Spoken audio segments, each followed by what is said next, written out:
The comments come as a source inside the White House tells CNN that White House Chief of Staff John Kelly has soured on Bannon, a political operative with deep ties to the alt-right and the former head of the conservative news site Breitbart.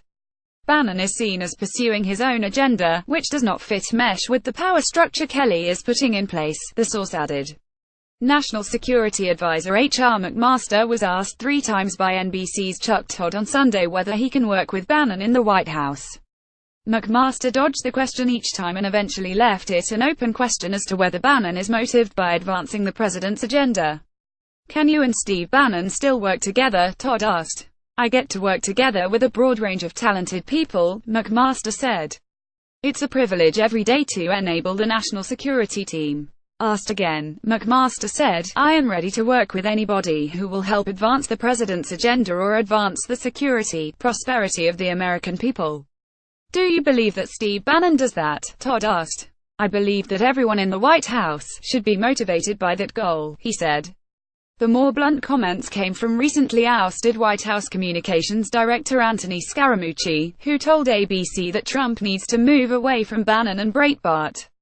"If the president really wants to execute that legislative agenda that I think is so promising for the American people, then he has to move away from that sort of Bannon-bought nonsense," Scaramucci said, using a portmanteau of Bannon and Breitbart, the outlet Bannon once said was a platform for the alt-right.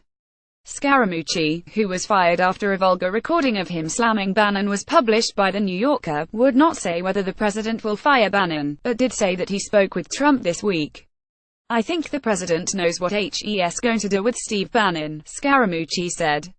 "It's his decision. But I mean, at the end of the day, I think the president has a very good idea of who the leakers are inside the White House. The president has a very good idea of the people that are undermining his agenda, that are serving their own interests."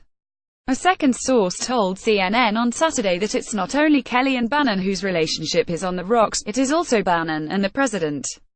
Bannon's ouster has been rumored in the past, with tension in the White House spilling out in public on an almost weekly basis. His job was on the line in April, according to a source close to the White House, after Trump grew frustrated with his inability to cooperate and work with others. The chilling came as Bannon fought with Jared Kushner, a top Trump aide and the president's son-in-law. "I like Steve, but you have to remember he was not involved in my campaign until very late," Trump told the New York Post in April. "I had already beaten all the senators and all the governors, and I didn't know Steve. I'm my own strategist and it wasn't like I was going to change strategies because I was facing crooked Hillary." Trump added, "Steve is a good guy, but I told them to straighten it out or I will."